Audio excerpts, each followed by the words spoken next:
ये मैंने क्या कर दिया? मेरा हस्त गुरुदेव पर उठ गया।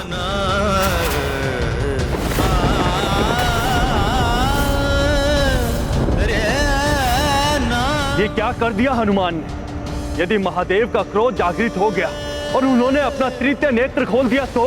और शिव जी के तृतीय नेत्र खोलने का अर्थ है हनुमान की मृत्यु और सृष्टि का महासंहार। मेरे प्रहार से भोले बाबा इतने क्रोधित हो जाएंगे, ये तो मैंने सोचा ही नहीं था। युद्ध का परिणाम कभी कभी इतना अनर्थकारी होता है कि उसकी कल्पना भी नहीं की जा सकती, और जब उसका परिणाम सामने आता है तो तब तक बहुत विलंब हो चुका होता है। भोले बाबा मुझे जो भी दंड देंगे हनुमान को सहर्ष स्वीकार होगा।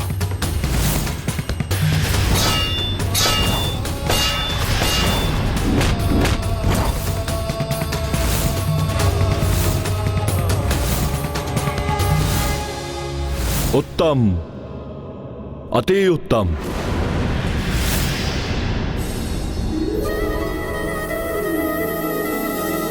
मेरे प्रभु को क्या हो गया? क्रोध के स्थान पर मुस्कान।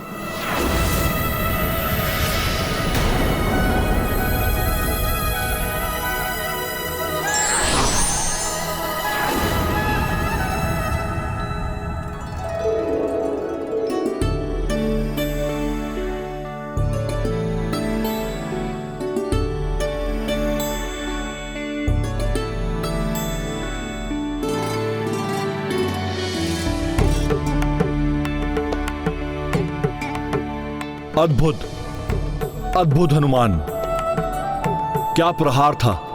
तुम्हारे इसी बल को बाहर लाने के लिए मैं बार बार कह रहा था। प्रथम बार मेरे जैसे किसी योद्धा से सामना होने का आभास हुआ है मुझे। अब गर्व है मुझे अपने शिष्य हनुमान पर। प्रसन्न हुए हम तुमसे। गुरुदेव की प्रसन्नता शिष्य को शक्ति एवं ऊर्जा से भर देती है भोले बाबा। हनुमान, जो मुझे प्रसन्न कर देता है, चाहे तप से या सदाचरण से या किसी दक्षता से, वो मेरे वरदान का अधिकारी हो जाता है। ये महादेव क्या करने जा रहे हैं? मेरे शत्रु को वरदान, अर्थात मेरी पराजय या मेरी मृत्यु? नहीं नहीं, मेरे महादेव मेरे साथ ऐसा नहीं कर सकते। कहो हनुमान, क्या वरदान चाहिए तुम्हें? एक नहीं, 2 वरदान मांग लो। एक तो अपने पिता को अपने शौर्य प्रदर्शन से प्रसन्न करने का वर, और द्वितीय गुरु से प्राप्त शिक्षा के सदुपयोग का वर। ये तो अकल्पनीय घटना घटित हुई है। प्रचंड क्रोध की ज्वाला के स्थान पर वरदान की शीतल वर्षा। अच्छा है, अनर्थ का भय टल गया, युद्ध समाप्त हो गया। किंतु स्मरण रहे, युद्ध रोकने के अतिरिक्त कोई भी अन्य वर मांग सकते हो, क्योंकि युद्ध के लिए मैं अपने भक्त के प्रति वचनबद्ध हूं।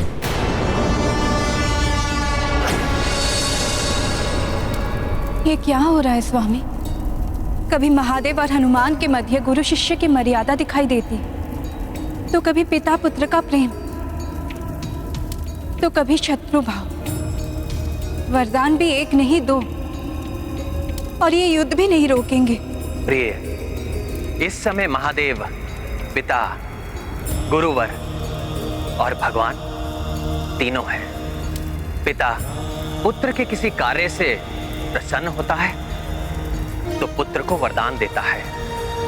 शिष्य के कार्य से प्रसन्न होने पर गुरुवर भी शिष्य को वरदान देते हैं। किंतु भगवान यदि भक्त के प्रति वचनबद्ध हैं तो वो युद्ध भी नहीं रोक सकते। मेरे समर्पण, मेरी श्रद्धा एवं मेरी भक्ति का उपहास है ये। नहीं नहीं, हनुमान को कोई अधिकार नहीं है वरदान पाने का। नहीं।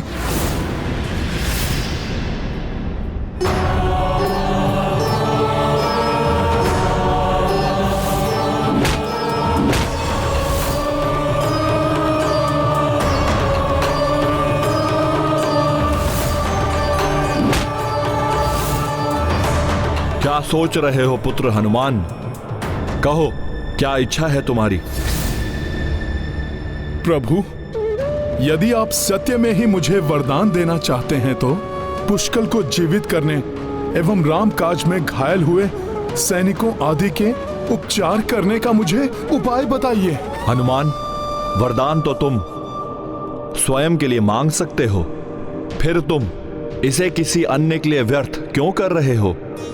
भोले बाबा, भक्त को यदि भगवान मिल जाएं, तो उसे और क्या चाहिए? मेरे प्रभु श्री राम मुझे मिल गए, और जो श्री राम का हो जाता है उसकी चिंता तो स्वयं श्री राम ही करते हैं। इसलिए यदि आपके वरदान से किसी अन्य का भला हो जाए, आहत को जीवन दान मिल जाए और पिता को पुत्र मिल जाए, तभी वरदान की सार्थकता होगी। परोपकार, विनम्रता और निस्वार्थ भावना, इन्हीं गुणों ने तो तुम्हें श्रेष्ठ भक्त बनाया है हनुमान। यदि यही तुम्हारी प्रथम कामना है तो इसका उपाय साधारण ही है, जो तुम स्वयं भी जानते हो।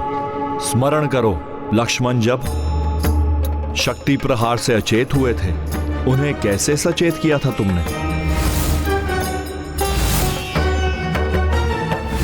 संजीवनी बूटी। हाँ हनुमान, पुष्कल एवं सैनिक संजीवनी बूटी से सचेत हो जाएंगे, किंतु उसके लिए तुम्हें द्रोणागिरी से संजीवनी बूटी लानी होगी। ये तो सब किया हुआ व्यर्थ हो जाएगा। धन्यवाद भोले बाबा इस मार्गदर्शन के लिए। अब द्वितीय वरदान। ये मेरे प्रति अन्याय है। आप युद्ध करते करते वरदान कैसे देने लगे? न्याय अन्याय की परिभाषा में ना ही पड़े तो उचित होगा। इतना जान लें कि ये कोई शांति समझौता नहीं है। आपके प्रति वचनबद्ध हूं मैं। युद्ध चलता रहेगा, इसलिए आप हस्तक्षेप ना करें। किंतु महादेव, आप उसे वरदान कैसे दे सकते हैं जो आपके समक्ष आपका शत्रु बनकर खड़ा है? हनुमान मेरे शत्रु नहीं हैं, और ना ही इनकी ये राम सेना। प्रभु, बस ये प्रतिद्वंदी है इस युद्ध में, अन्य तो सभी मेरे पुत्र हैं। किंतु हनुमान मेरे पुत्र, मेरे शिष्य एवं मेरे भक्त भी हैं। तुमने मुझे भक्ति से प्रसन्न किया और हनुमान ने मुझे शक्ति से प्रसन्न किया है, और जो मुझे प्रसन्न करे उसे मुझसे वरदान पाने का अधिकार है। हनुमान, मेरी सेना महाराज वीरमणि के नियंत्रण में उनकी रक्षा के लिए रहेगी, परंतु मैं तुम्हारे लौट कर आने और इन सबको सचेत करने तक पुष्कल और अन्य सभी की रक्षा करूंगा। इस प्रकार तो सब कुछ उलट जाएगा। मैं ऐसा नहीं होने दूंगा। आज्ञा गुरुदेव, प्रणाम। माता पार्वती भी प्रसन्न हो गई होंगी। पुत्र हनुमान, तुम्हारी माता के दिए हुए संस्कारों ने ही तुम्हें गर्व करने योग्य बनाया है। मुझे पुत्र हनुमान पर पूर्ण विश्वास है। वो किसी को कोई हानि नहीं पहुंचने देंगे। वो सबको सचेत एवं स्वस्थ कर देंगे। ये शांति कुछ ही समय के लिए है। महादेव ने पूर्णतः युद्ध नहीं रोका है। जैसे ही हनुमान सबको स्वस्थ कर देंगे, महादेव पुनः महाराज वीरमणि के पक्ष में खड़े हो जाएंगे।